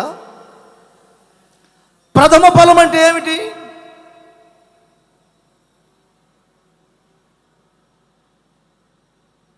నోట్ చేయండి. రోమా పత్రికలోనే 8వ అధ్యాయం 23వ వచనం. ఇంకొక రెఫరెన్స్ కూడా నోట్ చేయండి. యాకోబు పత్రిక 1వ అధ్యాయం 18వ వచనం. ఈ 2 వచనాలను నోట్ చేయండి. యాకోబు పత్రిక 1వ అధ్యాయం 18వ వచనములో ఉన్న మాట ఏమిటంటే, సత్యవాక్యము వలన తాను సృజించిన వాటన్నిటిలో మనము ప్రథమ ఫలముగా ఉండునట్లు ఆయన తన సంకల్పమును బట్టి మనలను కనెను. దేవుని ఉద్దేశం ఏమిటంటే ప్రథమ ఫలముగా ఉండాలి. సేవకులు ప్రథమ ఫలముగా ఉండాలి. సంఘము ప్రథమ ఫలముగా ఉండాలి.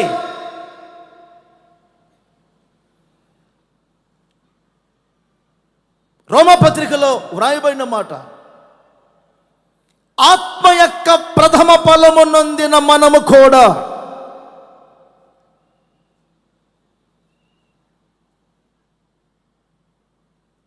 వసన్న మినిస్ట్రీలో యేసన్న గారు ఒక పెద్ద సంఘం ఇచ్చినా, చిన్న సంఘం ఇచ్చినా, వీరు సీనియర్లా జూనియర్లా అని చూస్తారు. రెండవది,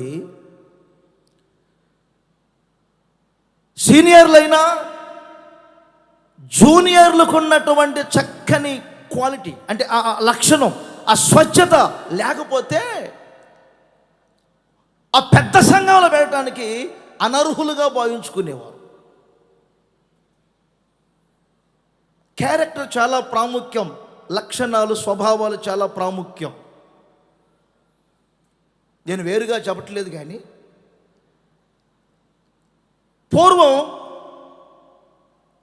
హోసన్నా మినిస్ట్రీస్ తరపున ఒక గ్రామంలో అడుగు పెడితే మీరు ఇక్కడికి ఎందుకు వచ్చారు అనేవారు. యేసన్న గారు ఒక మీటింగ్ పెడితే నిన్న కాక మొన్న వచ్చారు, హోసన్నా హోసన్నా హోసన్నా అని విమర్శించట్లేదండి, వారిని తప్పు పట్టాలని కాదండి, జరిగిన విషయాలే కాబట్టి చెప్తున్నాను, పాయింట్ వచ్చింది కాబట్టి.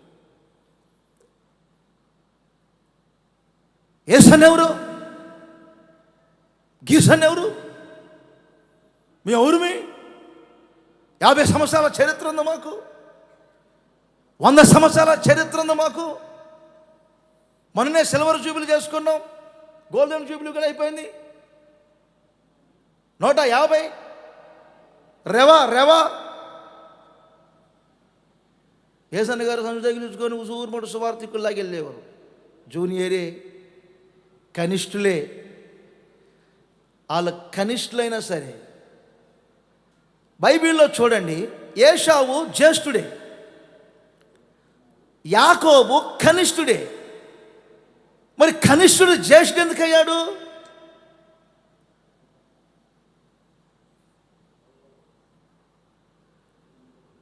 మనషే జ్యేష్ఠుడే, ఎఫ్రాయిము కనిష్ఠుడే. మనషే కంటే ఎఫ్రాయిము ఎక్కువగా ఆశీర్వదించబడతారని ఎందుకు చెప్పారు?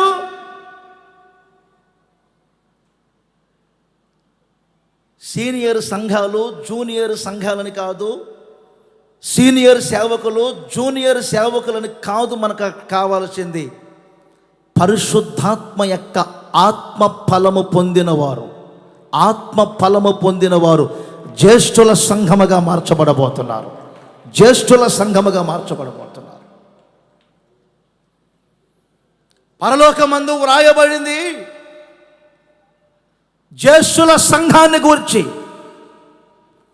క్రైస్తవ జీవితంలో మారు మనసు పొంది, అదైనా సరైన మారు మనసు పొంది, పాప క్షమాపణ నిమిత్తం బాప్తిస్మము పొంది, దేవుని సంఘములో కనిపెట్టి పరిశుద్ధాత్మను పొందుకొని, ఆ పరిశుద్ధాత్మ శక్తి చేత నడిపించబడుతున్నటువంటి సంఘం అది జ్యేష్ఠుల సంఘం.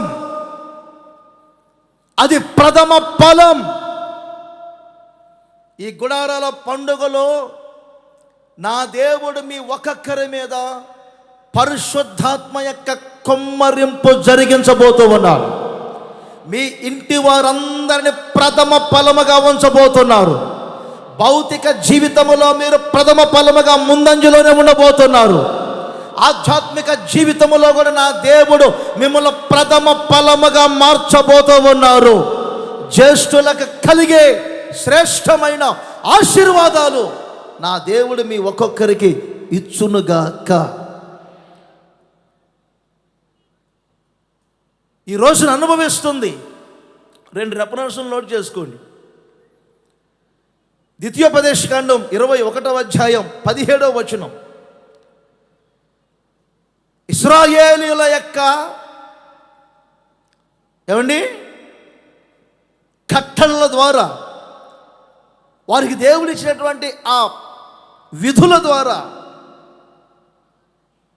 వంశధారకులకు లేక జ్యేష్ఠుడు ఇలా ఉండాలి, కనిష్ఠుడు ఇలా ఉండాలని చెప్పారు. వారిలో జ్యేష్ఠుడికి రెట్టింపు భాగం ఇవ్వాలి,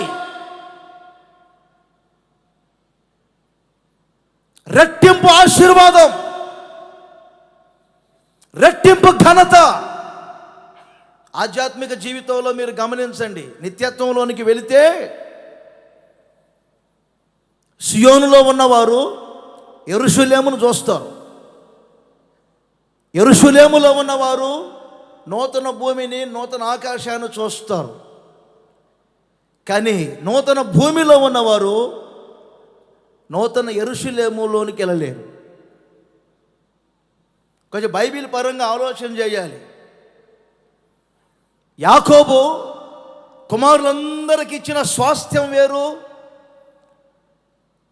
యోసేపుకు రెట్టింపు స్వాస్థ్యాన్ని ఇచ్చాడు. అదన్నీ ఇప్పుడు వివరించడానికి సమయం ఉండదు, అవసరాన్ని బట్టి మాట్లాడుతున్నా. ప్రియమైన సహోదరులారా, మేము జ్యేష్ఠులుగా ఎందుకు ఉండాలని అంటారేమో,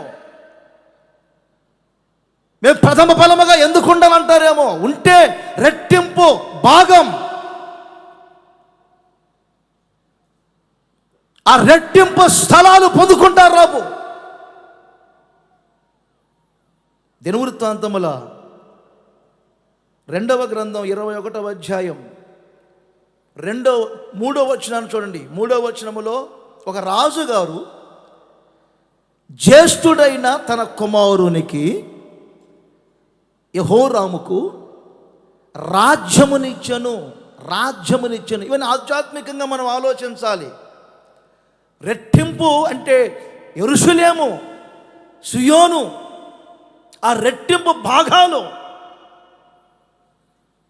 రాజ్యం అంటే ఏమండి, ఈ భూలోకంలో మనకు రాజ్యాలు ఉండవు. నిత్యములోనికి వెళ్ళినప్పుడు యుగ యుగాలు మనం ప్రభుతో కూడా రాజ్యము చేయబోతూ ఉన్నాము. ఆ పాలన మనకు వస్తుంది. ఇక కొరింథీయులకు రాసిన మొదటి పత్రికలో 15వ అధ్యాయంలో పౌలు గారు చెప్పారు, పునరుద్ధానాలు 2 ఉంటాయి, వరసలు 7 ఉంటాయి. ప్రథమ ఫలం క్రీస్తు. ఆయన వచ్చినప్పుడు ఆయన వారు అంటే విన్నారండి, ప్రథమ ఫలముగా ఉన్నవారు బ్రతికింపబడుదురు. ఒకటి రెట్టింపు భాగాలు, రాజ్యం.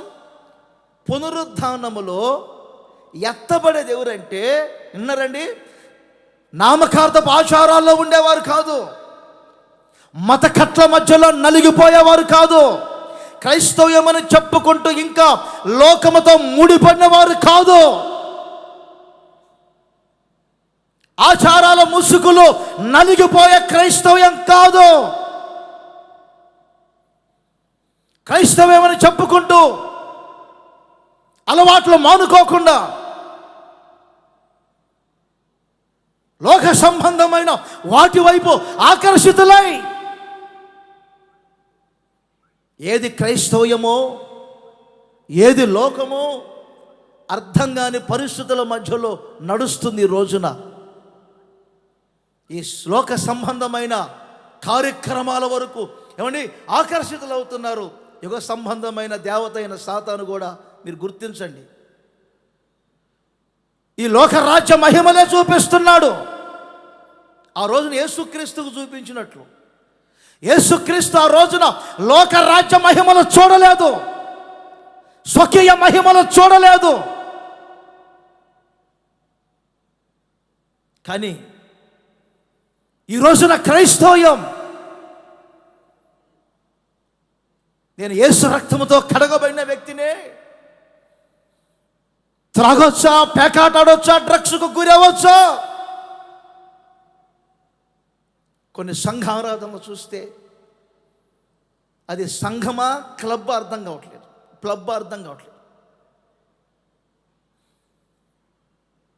వేషధారణ ఇలాంటి వారండి రేపు ఎత్తబడేటి. ఆయన వారు ప్రథమ ఫలం క్రీస్తు. ఆయన వారు బ్రతికింపబడతారు. ఆయన వారెవరు? ఆయన ఆత్మచేత ఎంతమంది నింపబడతారో నడిపించబడతారో వారందరూ ఆయన వారై ఉంటారు. వారు ఎత్తబడేది. నా దేవుడు మీ ఇంటి వారందరినీ ప్రథమ ఫలముగా ఉంచునుగాక, జ్యేష్ఠుల సంఘముగా మార్చునుగాక. ఇప్పటికి ఎన్ని చెప్పాను?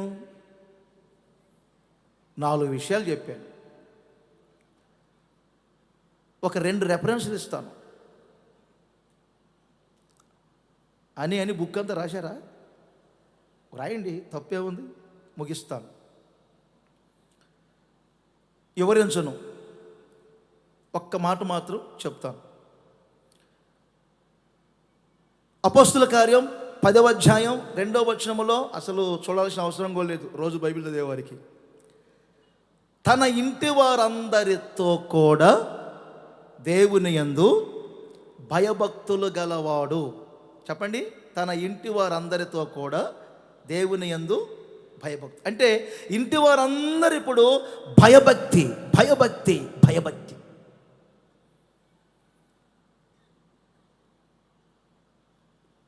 యోబు కుటుంబాన్ని మనం గమనిస్తాం.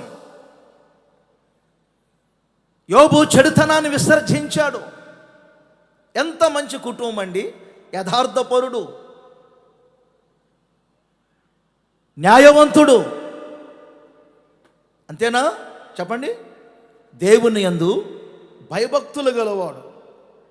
ఎంత మంచి స్వభావం అండి యోబు గారిది. అధ్యాయాలు వ్రాయబడినాయి వారి గురించి. రాబోయే రోజులు ఏమండి, ఒక విశ్వాసుని గురించి ఒక పేపర్ వ్రాయగలుగుతామా మేము?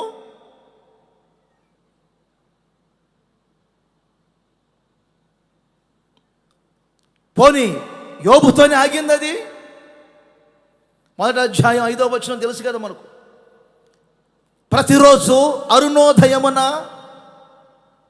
తన పిల్లలందరినీ వరుసగా నిలిపి ఒక్కొక్కరి నిమిత్తం ఏమండి బలర్పిస్తూ, తమ హృదయములలో ఎక్కడ దేవుణ్ణి దూషించి పాపం చేశారోనని ప్రతిరోజు పవిత్రపరుస్తున్నారు. మరి ఆ పిల్లలు ఎలా సహకరిస్తున్నారు ఆ తండ్రికి బలర్పిస్తున్నప్పుడు సహకరించటం? ప్రతిరోజు ఇంట్లో ఒకసారి పిల్లలను లేపండి, 4 గంటలకు 5 గంటలకు స్తోత్ర ప్రార్థన లేస్తారా? నేను చెప్పుకుంటున్నాను స్తోత్రం, అక్కడ నువ్వు చెప్పుకో అంటుంటారు. 4 గంటలు అయింది లేని ఒకడు దుప్పట్లు లాగితే కాలుతో దొండాడు ఇంకొకడిని. క్రొబ్బోయిద్ది లేని నీళ్ళు లేపుతాడు, పోతే నాకు పోయిద్ది, నీకెందుకు అంటాడు ఆడు. సహకరించరు. యోబు పిల్లలు ఎదిగినోళ్ళేనండి, కానీ ఎలా సహకరిస్తున్నారు చూడండి. అందుకే మీ ఇంటి వారందరూ దేవుని యందు భయభక్తులు గల వారిగా మార్చబడుదురుగాక. యెహోషువ మాట, ఒక మాట యెహోషువ మాట మీరు చెప్పండి, రెఫరెన్స్ తీయకుండా మీరు చెప్పండి. మీ ఇంట్లో అన్నీ ఉంటాయి కదా, లామినేషన్ చేసి చెప్పండి. నేనును నా ఇంటి వారును యెహోవాను, మీ ఇంటి వారందరూ దేవునిని సేవించుదురుగాక, ఆరాధించుదురుగాక, కొనియాడుదురుగాక. ఒకరు ఆరాధన చేస్తే ఒకరు ఆరాధన చేయరు. ఎలా? దేవుని ఇంటి వారు కూడా ఆత్మ సంబంధంగా దేవుణ్ణి ఆరాధన చేయాలి. ప్రార్థనా మందిరానికి వెళ్ళేది ఆరాధన చేసుకోవటానికి. నా ప్రియమైన సహోదరులారా, నెంబర్ సీట్ల కొరకు కాదు మందిరానికి వెళ్ళేది. చనిపోతే ఏదో సమాధుల దొడ్లోని కాదు మందిరానికి వెళ్ళేది.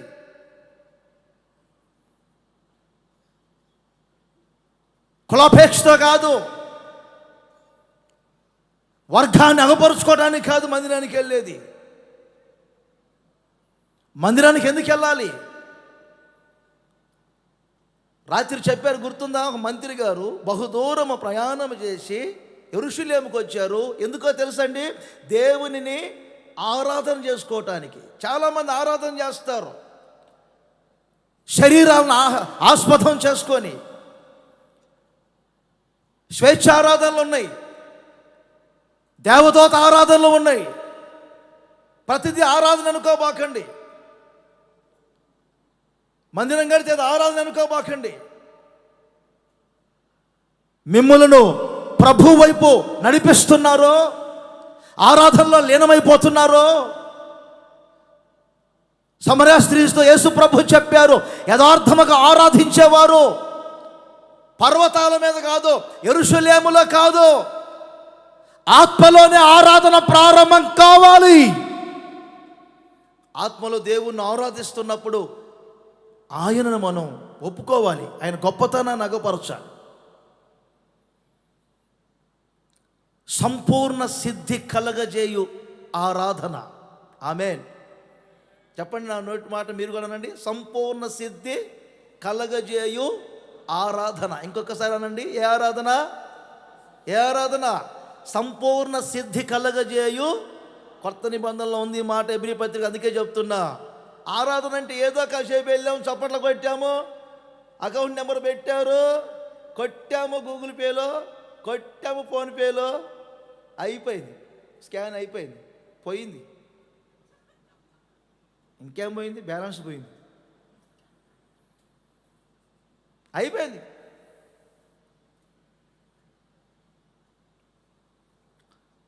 ఏంటి అలా చూస్తున్నారు?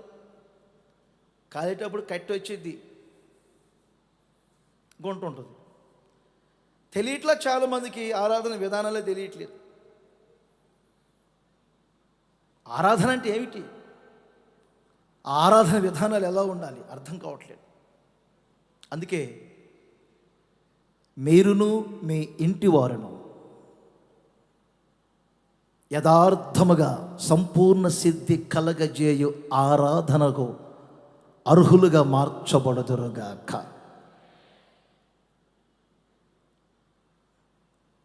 ఆదికాండం 7వ అధ్యాయం 1వ వచనం.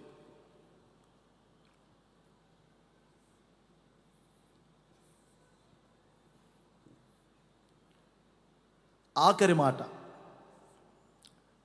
నీవును నీ ఇంటి వారును, చెప్పండి అందరూ ఒకసారి, నీవును నీ ఇంటి వారును ఓడలో ప్రవేశించుడి. ఇది దేవుని రాజ్యములో ప్రవేశించే అనుభవాన్ని చూపిస్తుంది. ఓడ 3 భాగాలుగా ఉంటుంది. ఓడ వెళ్ళి మరలా అరారాతు పర్వతం మీద ఆగింది. ఒక నూతన భూమిని స్వతంత్రించుకున్నారు. ఇది దేవుని రాజ్యములో ప్రవేశించే అనుభవాన్ని చూపిస్తుంది. మీరును మీ ఇంటి వారును దేవుని రాజ్యములో ప్రవేశించుదురుగాక. మీ ఇంటి వారందరూ దేవుని రాజ్యములో ప్రవేశించుదురుగాక, పరలోకములో ప్రవేశించుదురుగాక, ప్రభువుతో కూడా ఉందురు కాక. ఒక్కసారి మీరు ఆలోచన చేయండి. ఏదో మేము కలకత్తా వెళ్ళామండి, 40 మందికి రిజర్వేషన్ చేయించాం. అందులో ఒక 10 మందికి ఏమండి కన్ఫర్మ్ అవ్వలేదు. వాళ్ళ బాధ చూడండి, మొహాలు ఎంత లోను పెట్టారు, రకరకాలుగా మాట్లాడుతున్నారు. బాధే కదండి, ఎవరి రక్షణ వారికి. అందుకే కుటుంబం ఏమంటే ఇంటి వారందరూ వాళ్ళలో ప్రవేశించాలి. ఇంటి వారందరూ వాళ్ళలో ప్రవేశించాలి. కొంతమంది తెలివి తక్కువ వాళ్ళు ఉంటారు. ప్రార్థనకు రండి వెళ్దామంటే నువ్వు వెళ్ళు, మరి ఈయనేం చేస్తారు అర్థం కాదు. మా మందిరాల దగ్గర కొంతమంది గేట్ దాకా తీసుకొస్తారు పిల్లల్ని, భార్యల్ని, కొంతమంది భర్తలు పిల్లలు గేట్ దాకా తీసుకొచ్చి దించి, ఈరోజు అన్నగారా, 1:05 1ంటికి వస్తాం, ఓహో ఈరోజు అన్నగారు లేదా 12:30కి వస్తాం అనుకుంటూ వెళ్తారు. గేట్ దాటరు. మరి వీరు పరలోకం. ఒక ఆయన అంటారంట ఏసన్న గారితో, ఒక ఆమె చెప్పారంట, ప్రార్థనకు రండి అంటే నేను ఇచ్చే డబ్బులు పెట్టే మందిరానికి వెళ్తున్నావు, నేను ఇచ్చే డబ్బులే కానుకేస్తున్నావు, నువ్వు వెళ్తే నేను వెళ్ళినట్టేనే. లేదండి నేను వెళ్తాను, మరి నీ పరిస్థితి ఏమిటండి అంటే ఆయన అంటారంట, నువ్వు వెళ్తే నీ వెనక నీ కాలు పుట్టుకులోగే వస్తాను. ఇదేమన్నా ట్రైనా? టికెట్ లేకుండా ఎక్కి టీసీ వేసినప్పుడు బాత్రూంలో దూరటానికి చెప్పండి, ట్రైనా? పోనీ ఒక పని చేయండి, మీ భార్య మీద లేదా మీ భర్త మీద ఒక టికెట్ రిజర్వేషన్ చేయండి. నా డబ్బులు పెట్టే రిజర్వేషన్ చేశాం, నా డబ్బులు పెట్టే నేను ఫ్లైట్ బుక్ చేసుకున్నా టికెట్, నన్ను ఎక్కించండి అంటే ఎక్కిస్తారా? మీరు చెప్పండి. వీటికే ఇంత క్రమశిక్షణలు ఉంటే మరి దేవుని రాజ్యంలో ప్రవేశించడం అంటే మామూలు విషయమా? కొంచెం ఆలోచించాలిగా మీరు కూడాను. యేసుప్రభు అందుకే పొగుడుతా ఉండగా ఆయన వచ్చి, ఆ పొగిడే వాళ్ళు చాలామంది ఉంటారులేండో. మా వాళ్ళు అంటుంటారు చూడండి అప్పుడప్పుడు భజన బృందం అని, నేను అనలేనులే. యేసుప్రభుని పొగుడుతామంటే నీ పొగడతలు ఆపు నాయనా, ముసలాడా నీ పొగడతలు ఆపు చాలే, నీ సంగతి నాకు తెలుసులే. కానీ నీ పెదవుల మీద ఏ మాట ఉంటుందో, నీ అంతరంగంలో ఏముందో మాకు తెలుసులే. కానీ ఆగు బాబు, ఒకడు కొత్తగా జన్మిస్తేనే దేవుని రాజ్యంలో ప్రవేశిస్తాడు. ముందు అది నేర్చుకో.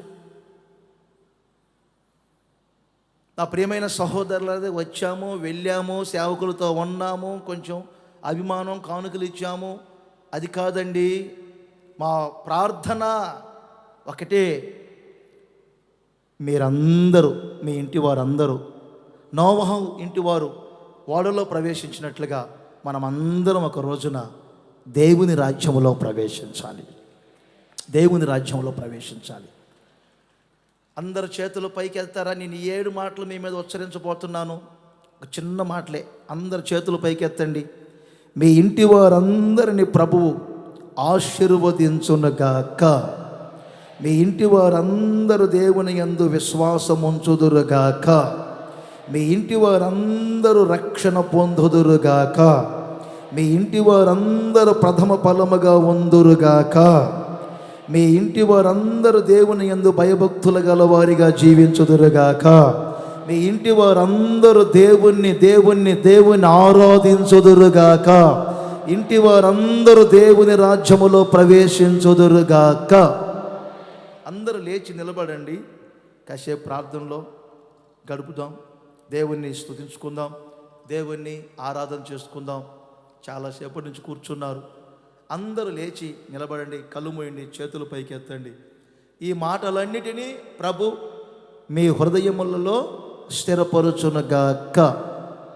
అందరూ చేతులు పైకెత్తి కనిపెట్టండి. అందరూ కళ్ళు మూయండి దయచేసి. ప్రేమాస్వరూపి, నిత్యాశ్రయదుర్గమైన మా ప్రభువా, మీ పరిశుద్ధ పుణ్యనామాన్ని బట్టి స్తోత్రం చెల్లిస్తున్నాం. గుడారాల పండుగ యొక్క 2వ రాత్రి నీ ప్రజలందరినీ సమకూర్చి మీ సేవకుల్ని నిలిపి ఒక్కొక్కరి మనసును తాకినందుకై స్తోత్రం చెల్లిస్తున్న స్వామి. రిబాలా కథురాల శబరాబాల కథురాల బల శబరబల గతురాల బల గతిరిబర బలక శబరబల గతు. జీసస్ తండ్రి, మీ మాటలన్నిటిని బట్టి మిమ్మల్ని స్తుతిస్తున్నాం.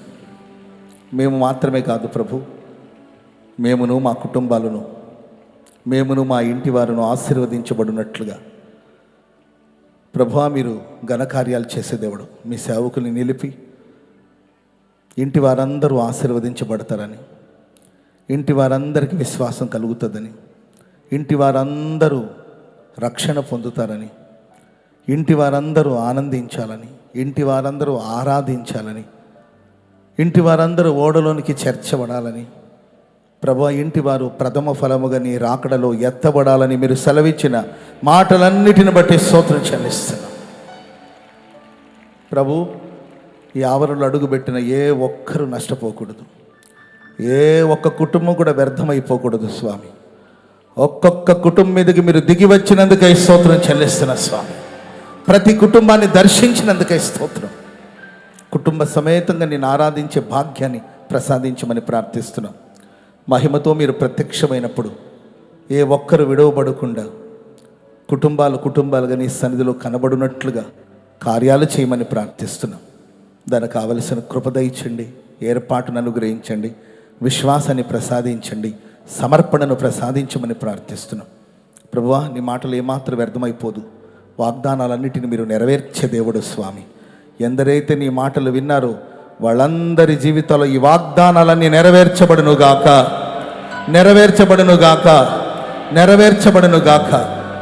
భూమి ఆకాశాలు గతించినా మీ మాటలు ఎన్నటికి గతించవు స్వామి.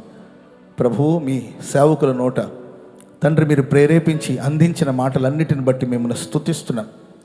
ప్రభువు, నీ మాటల ద్వారా ఒక్కొక్కరు పరిపూర్ణతలోనికి నడిపించబడినట్లుగా సహాయం చేయమని ప్రార్థిస్తున్నాం. నిలిచి వాక్యాన్ని అందించిన మీ సేవకుల్ని బలపరిచి మరింత ఆశీర్వాదకరంగా ప్రతి స్థలమందు మహిమ కలిగిన పాత్రగా వాడుకోమని ప్రార్థన చేయుచున్నాం స్వామి. మీకే స్తోత్రాలు. ఎందరైతే నీ వాక్యాన్ని ఆలకించారో వారందరిని దర్శించి ఆశీర్వదించండి. లైవ్ ద్వారా స్వామి ప్రపంచవ్యాప్తంగా ఉన్న తండ్రి తెలుగు క్రైస్తవులందరూ కూడా లైవ్ ద్వారా ఈ మాటలు వీక్షిస్తూ వచ్చారు. ఎందరైతే నీ మాటల కోసం హృదయాన్ని తెరిచారో వారి కుటుంబాలన్నీ ఆశీర్వదించబడునుగాక. రక్షణ కలుగునుగాక. ఆశీర్వదించి కార్యాలు చేయమని వేడుకుంటూ నా ప్రభువా, ఈ కార్యక్రమాన్ని ఈ సభను ప్రభువా ఇప్పటివరకు మీరు ఆశీర్వాదకరంగా జరిగించారు. అందరిని బట్టి మిమ్మల్ని స్తుతిస్తున్నాం.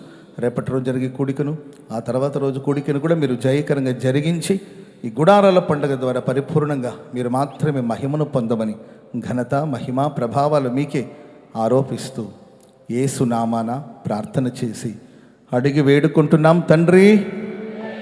ఆమేన్, ఆమేన్.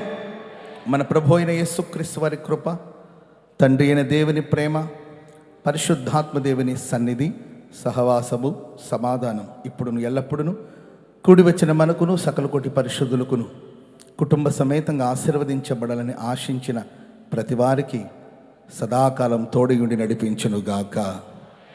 ఆమేన్, ఆమేన్. హల్లెలూయా.